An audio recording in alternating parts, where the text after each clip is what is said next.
My dear listeners, this is an original sci-fi story I wrote for you. If you'd like to support me, just subscribe to the channel, it really helps the growth. The holding chamber aboard the Krythax dreadnought Crimson Fong pulsed with emergency lighting. Captain Zorvatha's triple-jointed fingers trembled as he reviewed the surveillance footage for the 5th time. Dr. Lila Brennan, the human xenobiologist who joined their crew 2 months ago, sat motionless on the reinforced floor. Coiled around her in an intricate pattern were 4 Krythax hatchlings, including his own daughter, Skara. "Status?" Zorvath barked, his throat sacs inflating with stress.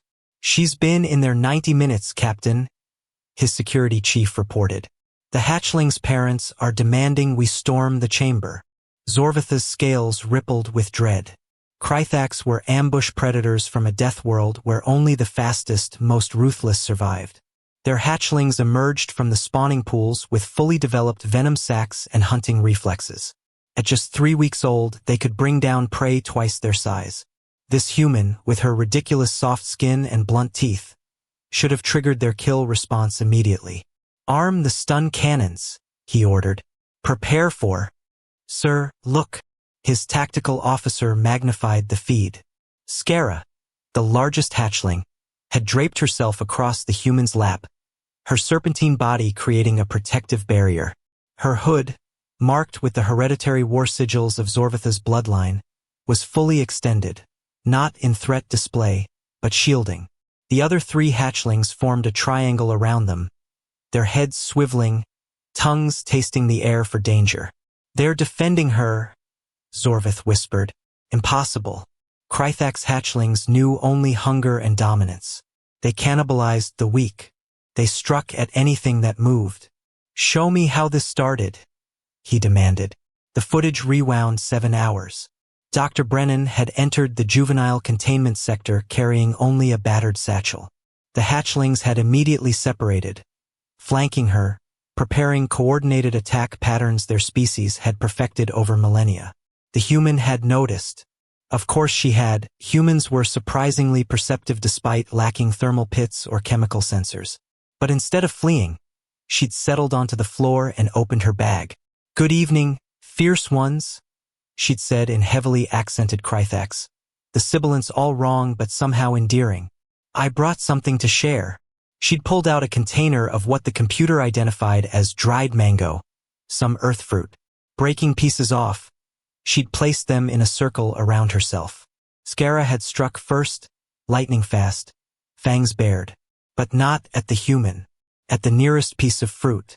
She'd grabbed it and retreated, testing it for toxins. Dr. Brennan had simply smiled. "Smart girl. Always verify before consuming. Your ancestors would be proud." One by one, the hatchlings had taken the offerings, their predatory instincts satisfied by this strange hunting exercise. Then the human had done something extraordinary. She'd begun humming, a low, rhythmic sound that the translator struggled to parse. But Zorvath recognized the frequency. It matched the vibration Krythax mothers made when guarding their nests, a subsonic comfort signal encoded into their species' deepest instincts. How could she know?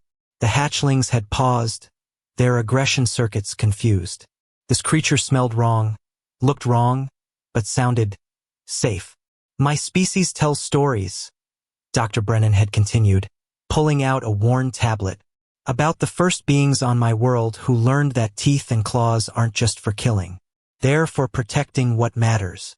She'd started reading, her voice weaving between Krythax and Standard and occasionally her native tongue.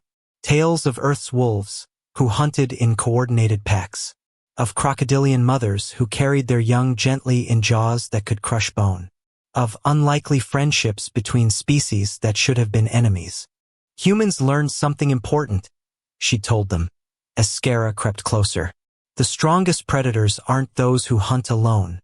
They're those who choose their pack wisely." Skara had climbed into her lap then, seeking the warmth that cold-blooded Krythax craved. Dr. Brennan had stroked the hatchling scales with practiced care, avoiding the venom ducts, finding the nerve clusters that caused pleasure responses. "Yes, you're magnificent," she'd murmured. "You'll grow up to be fierce and strong." But you can also be this safe and trusting with those who mean you no harm. The other hatchlings had followed, drawn by curiosity and that strange humming. They'd piled around her, their natural tendency towards sibling bonding extending to include this odd, soft being who smelled like strange spices and spoke like a malfunctioning translator. Hours had passed. Dr. Brennan had read until her voice roughened, until the tablet's battery died. Then she'd switched to memory, reciting stories from her homeworld. And somewhere during a tale about a mongoose and a cobra who became unlikely allies, her eyes had closed. The tablet had slipped from her hands. She'd fallen asleep surrounded by apex predators designed to kill. "We're breaching now," War Matron Thessera hissed, arriving at the command deck. Skara's mother was legendary even among Krythax. She'd conquered 3 systems personally. "My daughter is not this human's pet." "Matron, wait," Zorvith said, surprised at his own boldness. "Watch." On screen, one of the smaller hatchlings, young Raxus, moved toward the chamber's air vent, perhaps drawn by the scent of food elsewhere. Instantly, Skara's head snapped up. She'd positioned herself between the human and Raxus, hood flaring in warning. The message was clear. She is mine to guard. Raxus had immediately submitted, retreating to the perimeter. Hatchlings understood hierarchy. "By the first hunters," Thessera breathed. "She's claimed the human as nestkin, the rarest of Krythax bonds, seen only in the most elite warrior clutches. For a hatchling to extend such protection to another species, the human has taught them in hours what our combat instructors couldn't in weeks," Zorvith observed. "Loyalty beyond blood, trust across species." The Sara's expression shifted, calculation replacing maternal fury.